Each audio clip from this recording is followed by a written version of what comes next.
जिससे आज मैं मैथ की सीरीज स्टार्ट कर रहा हूँ और क्लास 9 मैथ पढ़ाएंगे, क्लास 10 मैथ पढ़ाएंगे। इसी तरीके से धीरे धीरे 11 12 की ओर भी बढ़ेंगे टाइम के साथ। और इन सीरीज में डेली वीडियोज आएंगे, एक दो वीडियो हमारे यूट्यूब चैनल स्टूडेंट जोन पे डेली आएंगे। आप लोग हमारे चैनल को शेयर करें, सब्सक्राइब करें, लाइक करें और दूसरे लोगों तक भी पहुंचाएं, जिससे सभी लोगों का बेनिफिट हो सके। तो आज हम अपने सीरीज का चैप्टर मैथमेटिक्स का चैप्टर स्टार्ट करने वाला हूँ। मैथमेटिक्स का चैप्टर स्टार्ट करूंगा, उसके बाद साइंस का चैप्टर स्टार्ट करूंगा। इसी तरीके से 1 बाय 1 हम बहुत सारे चैप्टर अपने लेके आएंगे। जिससे आज का चैप्टर है हमारा linear equation in two variable. क्या है चैप्टर हमारा बेटा? Linear equation in two variable. Linear equation में दो वेरिएबल्स के क्वेश्चन किस तरीके से सॉल्व किए जाते हैं, हम एनसीईआरटी को फॉलो करते हुए चलेंगे। अदर बुक्स के भी क्वेश्चन को सॉल्व करेंगे, but priority is NCERT. Priority हमारी एनसीईआरटी होगी मेरे भाई, ठीक है। तो यूनिट का हमारा नाम है linear equation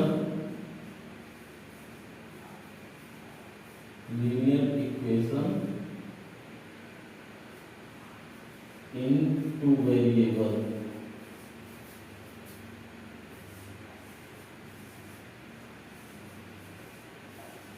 linear equation in two variable, यही हमारे यूनिट का नाम है। अगर आप एनसीईआरटी भी देखेंगे मेरे भाई, तो एनसीईआरटी में ये यूनिट 4 है।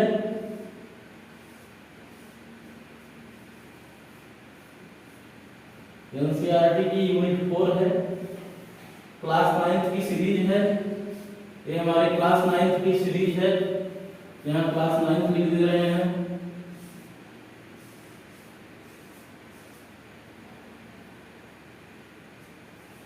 ये हमारे क्लास 9 की सीरीज है मेरे भाई। इस तरीके से हम जो है यूनिट वाइज पढ़ाएंगे। साइंस के भी वीडियो आएंगे, मैथमेटिक्स के भी वीडियो आएंगे हमारे इसी यूट्यूब चैनल पे। तो आप लोगों को हमारे यूट्यूब चैनल को सब्सक्राइब करने से बहुत ही बेनिफिट होगा। अब पहले हम जानते हैं कि लीनियर इक्वेशन होता क्या है। फर्स्टली हम लोग जानते हैं कि लीनियर इक्वेशन होता क्या है। लीनियर इक्वेशन क्या होता है, अगर इस बात को हम समझ जाते हैं तो क्वेश्चन इससे का सॉल्व करना वेरी इजी हो जाएगा। अगर मान लीजिए कोई एन इक्वेशन है, क्या है मेरे बच्चों, क्या है मेरे भाइयों? एन इक्वेशन है।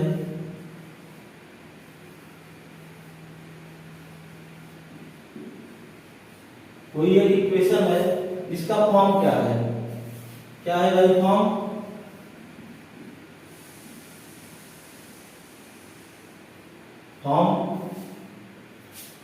इसका फॉर्म क्या है मेरे भाई? कोई एक इक्वेशन है जो एक फॉर्म में है। फॉर्म क्या है? ax plus by plus c equal to 0। किसी भी इक्वेशन का अगर एक फॉर्म होता है मेरे भाई ax plus by plus c equal to 0, अगर इस फॉर्म में कोई इक्वेशन हमें मिल जाती है, जहां पे क्या होगा मेरे बच्चों, वेयर, वहां पे होगा क्या मेरे भाई? अब देखिए किसी भी इक्वेशन में दो टाइप के नंबर को ऐड ऑन किया जाता है, मिलाया जाता है तो एक इक्वेशन बनती है। जैसे एक होता है मेरा रियल नंबर और एक हमारा होता है वेरिएबल। रियल और वेरिएबल को कंबाइन करके ही लीनियर इक्वेशन को बनाया जाता है। यहाँ पे एबीसी हमारे क्या होंगे बेटा? एबीसी इसमें हमारे क्या होंगे मेरे भाई? ABC are real number. जब हम आपको नंबर सिस्टम पढ़ाएंगे तो रियल नंबर में और भी अच्छे से क्लियर करेंगे। और आई होप आप लोगों को रियल नंबर, इमेजिनरी नंबर क्या होते हैं, होल नंबर क्या होते हैं, नेचुरल नंबर क्या होते हैं, इसके बारे में तो पता ही होगा, ठीक है। एंड एक्स वाई हमारे क्या है, एंड जो एक्स वाई है मेरे भाई, एक्स वाई क्या है हमारे वेरिएबल्स हैं, क्या है एक्स वाई आर वेरिएबल।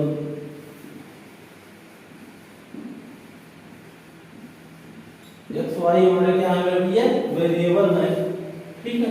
इन दोनों के कंबाइन करने पर ही हमको क्या मिलता है, इन दोनों का कॉम्बिनेशन जब हो जाएगा मेरे बच्चों, इन दोनों का जब कॉम्बिनेशन हो जाएगा तो हमें क्या मिल जाएगा लीनियर इक्वेशन। क्या मिल जाएगा लीनियर इक्वेशन। इन दोनों कॉम्बिनेशन से हम क्या बनाएंगे linear equation.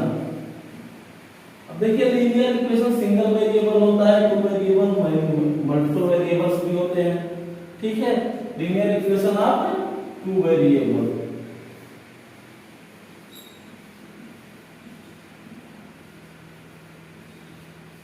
Linear equation of two variable. इस तरीके से linear equation of two variable की डेफिनेशन होती है मेरे भाई कि कोई इक्वेशन है ax + by + c के फॉर्म में लिखा हुआ है, ठीक है। जहां पे क्या होगा मेरे भाई, जहां पे abc हमारा रियल नंबर हो जाएगा और x y हमारे वेरिएबल्स हो जाएंगे, और रियल एंड वेरिएबल जब हमारे कंबाइन होंगे, एक साथ हम इनको मिला देंगे, एक साथ हम इनको लिखेंगे, तो हमारा नंबर क्या बन जाएगा linear equation in two variable. Okay, I hope आप लोगों को समझ में आया होगा, ठीक। आते हैं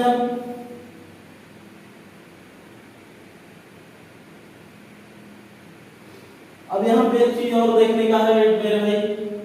इस इक्वेशन को देखिए, इक्वेशन में लिखा है ax + by, इक्वेशन में लिखा है ax + by, इक्वेशन में लिखा है ax + by + c = 0। क्या लिखा है ax + by + c = 0 लिखा है मेरे भाई। तो अब हमें समझने वाली बात यह है कि a क्या हो जाएगा, कोएफिशिएंट हमारा x का हो जाएगा। इस इक्वेशन में अगर हम देखते हैं, इस इक्वेशन को अगर हम देखते हैं तो a हमारा क्या है, ठीक है, यहाँ लिख लेते हैं, ठीक है, यहाँ ऐसे बना के हम लिख लेते हैं वेयर a जो है हमारा बच्चों कोएफिशिएंट ऑफ x है,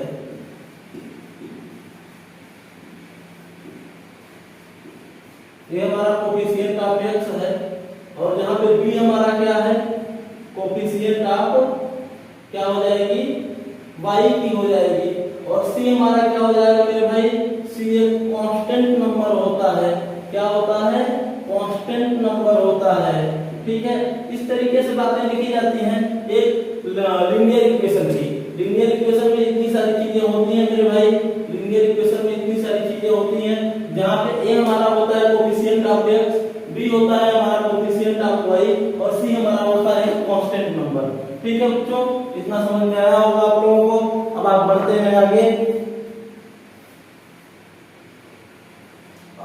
अब जैसे एग्जांपल के लिए एक हम नंबर ले लेते हैं, एक इक्वेशन लेते हैं, एग्जांपल के लिए हम एक इक्वेशन लेते हैं, एग्जांपल के लिए हम एक इक्वेशन ले लेते हैं मेरे भाई।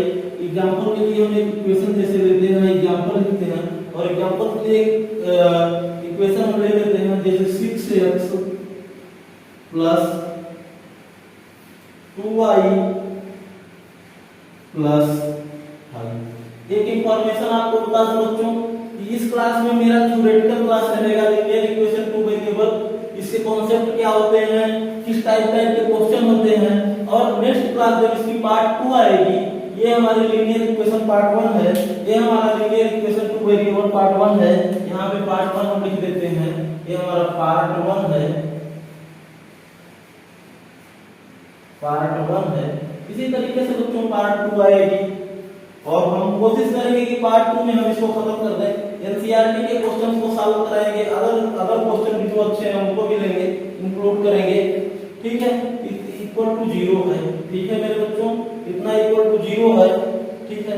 एक इक्वेशन और ले लीजिए इसी में, ठीक है, जैसे 5x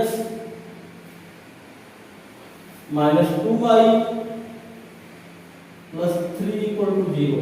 अब देखिए भाई, हमको पता करना है कि ये linear equation of two variable है कि नहीं है, ठीक है। क्या है linear equation of two variable है कि नहीं है। अब टू वेरिएबल्स यहाँ पे हमारे कौन कौन से हैं मेरे भैया, टू वेरिएबल्स हमारे हो गए, एक वेरिएबल हमारा ये हो गया, और एक वेरिएबल हमारे पास ये हो गया, ठीक है। और रियल नंबर हमारे कौन कौन से हो गए मेरे भाई, ये तो हमारे वेरिएबल्स हो गए, क्या हो गए वेरिएबल्स हो गए, ठीक है, क्या हो गए, वेरिएबल्स हो गए, दोनों वेरिएबल हैं। अब उसके बाद भी दोस्तों वेरिएबल से हो गए तो हमारे पास रियल नंबर भी होना चाहिए। हमने बताया था कि एक रियल होगा और वेरिएबल होंगे, ठीक है, तो ये हमारा रियल नंबर हो जाएगा। क्या हो जाएगा मेरे भाई, ये हमारा रियल नंबर हो जाएगा, रियल नंबर हो जाएगा, ये भी हमारा रियल नंबर हो जाएगा, ठीक है। और ये वैल्यू हमारी क्या हो जाएगी मेरे भाई, ये हमारी कांस्टेंट वैल्यू हो जाएगी, ये हमारी क्या हो जाएगी, कांस्टेंट वैल्यू हो जाएगी। अगर हम इसको इक्वेट करें अपने स्टैंडर्ड इक्वेशन से, अगर आपको क्वेश्चन इस तरीके से आता है और पूछा जाए कि आप अपने स्टैंडर्ड इक्वेशन से इसको इक्वेट करें तो कैसे करेंगे मेरे भाई, कैसे करेंगे, हम इसको इक्वेट करते हैं ऊपर वाले अपने इस स्टैंडर्ड इक्वेशन से, ठीक है। स्टैंडर्ड इक्वेशन क्या है, ax plus by plus c equal to 0, plus और माइनस के signs according to question change होते रहते हैं, बट फॉर्म यही होता है मेरे भाई, ठीक है। तो हम इक्वेट कर लेते हैं। इसी तरीके से इस क्वेश्चन में भी वेरिएबल्स हमारे हो जाएंगे, ये दोनों हमारे क्या हो जाएंगे मेरे भाई, वेरिएबल्स हो जाएंगे, ये हमारे वेरिएबल हो गए। और ये वैल्यूज जो नीचे दिए हैं हमारे रियल नंबर हो जाएंगे, क्या हो जाएंगी, रियल नंबर। आई होप आप लोगों को समझ में आया होगा, ये हमारा कांस्टेंट हो जाएगा, ठीक है। अभी तक हमने जो पढ़ाया उसको यहाँ पे हमने डिस्क्राइब कर दिया, दो एग्जांपल हमने लिए, उसके हेल्प से हमने यहाँ पे डिस्क्राइब कर दिया कि किस तरीके से क्या रियल नंबर होता है, ठीक है। रियल नंबर में हम कैसे एक स्टैंडर्ड इक्वेशन को लेके अपने जो हमारा इक्वेशन है, गिवन इक्वेशन है, उसको कंपेयर करते हैं, ये हमारा स्टैंडर्ड इक्वेशन होता है, इसको हम स्टैंडर्ड इक्वेशन मानते हैं, इसको हम अपने स्टैंडर्ड इक्वेशन के में कैलकुलेट करते हैं, ठीक है। तो ये हमारा स्टैंडर्ड इक्वेशन होता है जो इस फॉर्म में यहाँ पे लिखा गया है, ठीक है मेरे भाई। इसी तरीके से ए बी सी की वैल्यू जो के प्लेस पे जो वैल्यू रहेगी, ए बी सी के प्लेस पे जो वैल्यू रहेगी मेरे भाई वो हो जाएगी रियल नंबर, हमने रियल नंबर लिख दिया। एक्स वाई और जेड के फॉर्म में जो वैल्यू रहेगी वो हमारी वेरिएबल्स हो जाएगी, और जिस पे ना एक्स लिखा है ना ए बी सी के फॉर्म में है वो हमारा कांस्टेंट हो जाएगा। और कांस्टेंट कौन सी या एक नंबर से डिनोट करते हैं, ठीक है। अब इसी तरीके से हम हमारा नेक्स्ट टॉपिक है सॉल्यूशन ऑफ लीनियर इक्वेशन, ठीक है।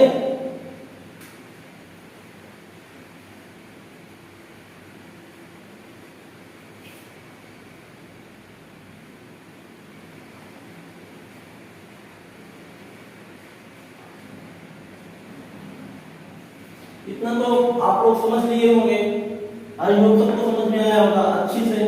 अब यहाँ पे हमें छोटा सा टॉपिक है कि इसके सॉल्यूशंस को कैसे फाइंड आउट किया जाए, ठीक है। सॉल्यूशन की क्राइटेरिया क्या होती है, ठीक है मेरे भाई। तो यहाँ पे हम जो है उसको लिखते हैं, एक नया अपना छोटा सा टॉपिक बना के लिखते हैं। टॉपिक का नाम हम देते हैं मेरे भाई, टॉपिक का नाम देते हैं कि सॉल्यूशन ऑफ, टॉपिक का नाम हम क्या देते हैं मेरे भाई, टॉपिक का नाम हम दे देते हैं सॉल्यूशन ऑफ, क्या दे देंगे यहाँ पे, सॉल्यूशन ऑफ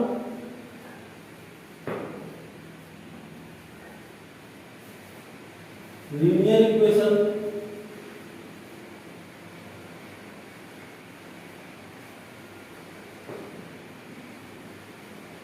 ठीक है, इनटू वेरिएबल,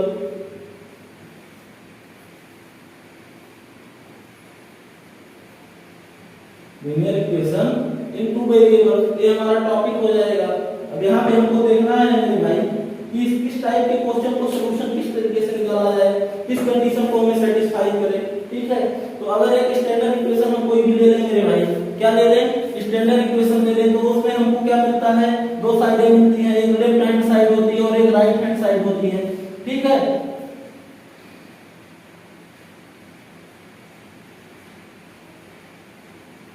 ठीक है, मान लेते हैं हमारे पास दो वैल्यू, कोई एक इक्वेशन हम अगर लेंगे तो जब कोई इक्वेशन अगर हम लेते हैं, कोई इक्वेशन अगर हम लेते हैं बेटा, तो किसी भी इक्वेशन में दो साइड होती हैं, बोथ साइड आर इक्वल होनी चाहिए। एक होती है एलएचएस, एलएचएस मतलब लेफ्ट हैंड साइड, क्या होती है, लेफ्ट हैंड साइड, यहां मैं लिख देता हूं लेफ्ट हैंड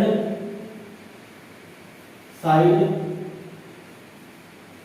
एक होती है आरएचएस, इसका फॉर्म होता है राइट हैंड साइड,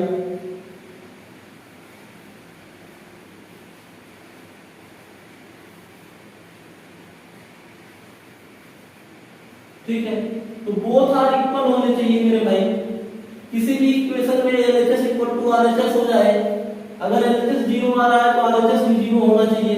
अगर ये वैल्यू 0 हो, if we put any variable, ठीक है, if we put any variable, ठीक है, the value of variable which are substituted in equation, ऐसे लिख सकते हैं हम यहाँ पे, the value of variable,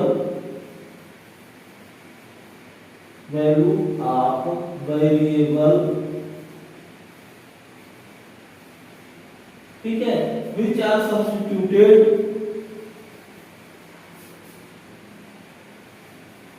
which are substituted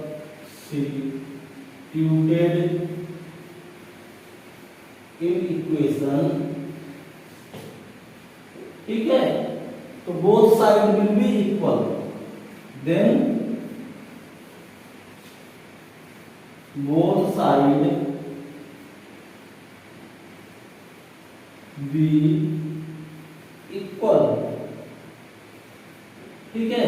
इसीलिए कहा जाता है मेरे भाई LHS इक्वल टू RHS होना चाहिए, ठीक है। अगर ये कंडीशन फॉलो कर रहा है तो हमारा सॉल्यूशन इसी तरीके से सही है, अदरवाइज नहीं सही है। अब आते हैं अपने नेक्स्ट रूल्स के पास। नेक्स्ट कुछ रूल्स होते हैं linear equation of two variables को सॉल्व करने के लिए, उसमें आते हैं हम, ठीक है मेरे भाई। इसको हम इरेज करते हैं यहां से,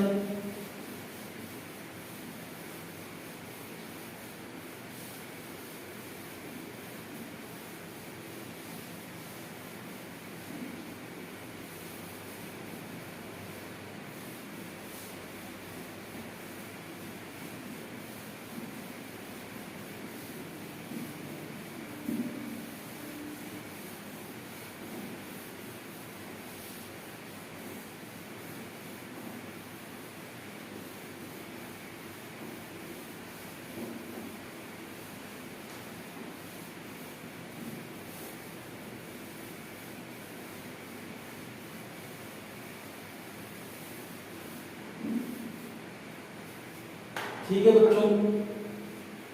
अब हम आते हैं, कुछ रूल्स होते हैं हमें, कुछ रूल्स होते हैं सॉल्विंग इक्वेशन, ठीक है। Some rules of solving in equation. हम अपनी हेडिंग डाल लेते हैं यहां पे। हेडिंग ये है मेरे बच्चे कि सम रूल्स होते हैं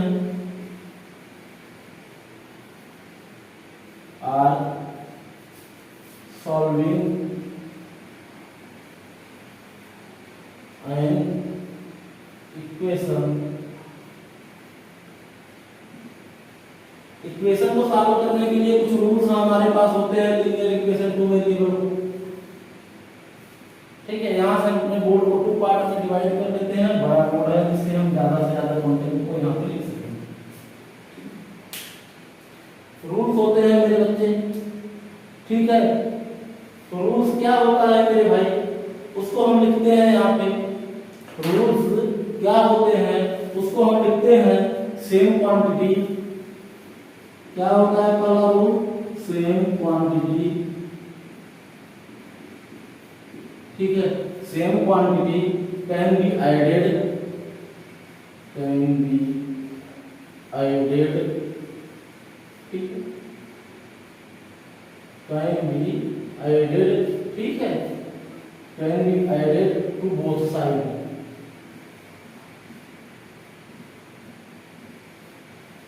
ऐड करिए या सब्ट्रैक्ट करिए, जो भी करना है बोथ साइड करिए, ठीक है, without changing the equation, without changing the equality, without changing the equality, ठीक है। इक्वालिटी को बिना चेंज किए ही इक्वलिटी को बिना चेंज किए ही हमको क्या करना है, ऐड करना है या सब्ट्रैक्ट करना है। ठीक है, इसी तरीके से एक नंबर होता है, दो नंबर ये हो जाएगा कि same quantity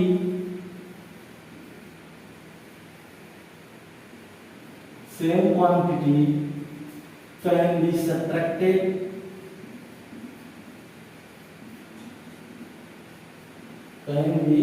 subtracted to both side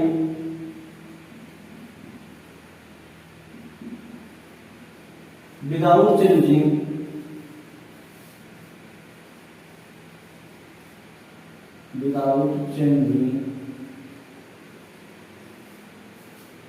the equality। ठीक है मेरे बच्चों, इतना समझ में आया। थर्ड रूल क्या कहता है,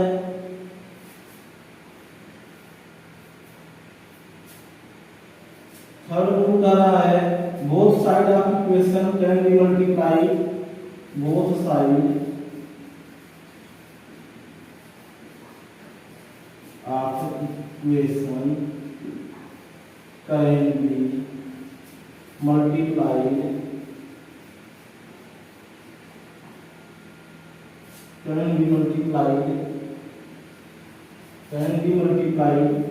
by same non-zero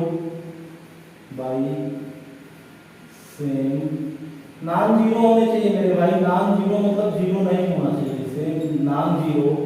ठीक है, सेम non-zero without changing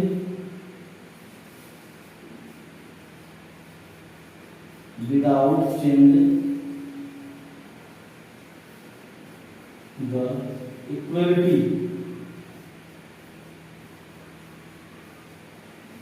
मेरे प्यारे बच्चों, इस वीडियो में हम आपको थ्योरी सारी चीज बता देंगे। नेक्स्ट वीडियो में क्वेश्चंस को लेके आएंगे और उसको सॉल्व करेंगे। ठीक है, और ये जो लास्ट रूल में होता है कि both side equation divide by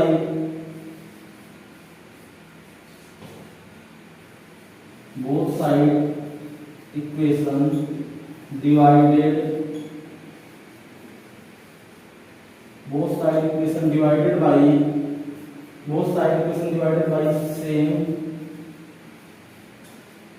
non-zero without changing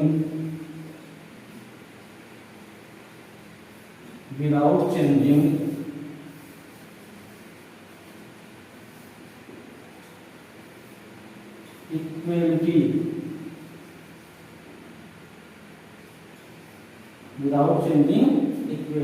तो ये 4 नंबर हमारे रूल्स होते हैं मेरे बच्चों। ठीक है, 4 नंबर्स के हमारे रूल्स होते हैं मेरे बच्चों, 4 नंबर्स हमारे रूल्स होते हैं। इन रूल्स को हमें फॉलो करना होता है। ठीक है, इन रूल्स को हमको फॉलो करना होता है during the time of solving the equation.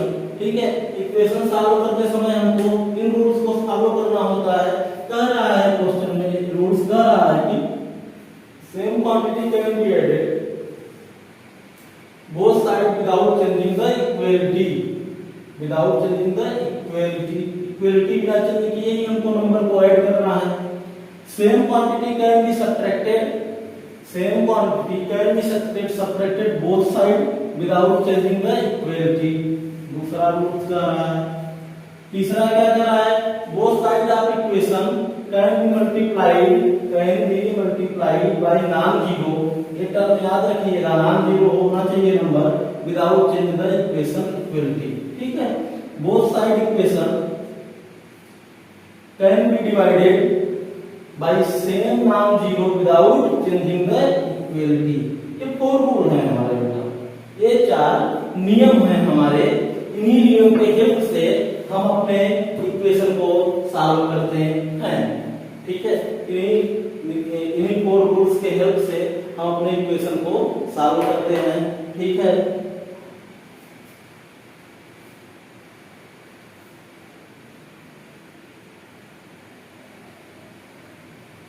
और एक बात याद रखने की है मेरे भाई कि किसी भी लीनियर इक्वेशन के इनफिनिटी सॉल्यूशंस होते हैं, कोई एक सॉल्यूशन नहीं होता है, इनफिनिटी सॉल्यूशन होते हैं।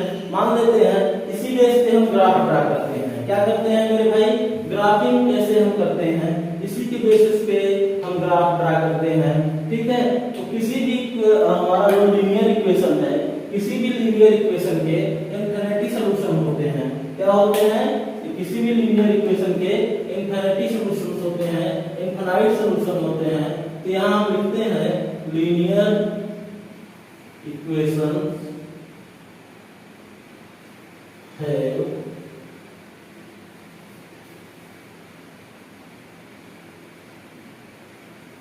Infinity solution.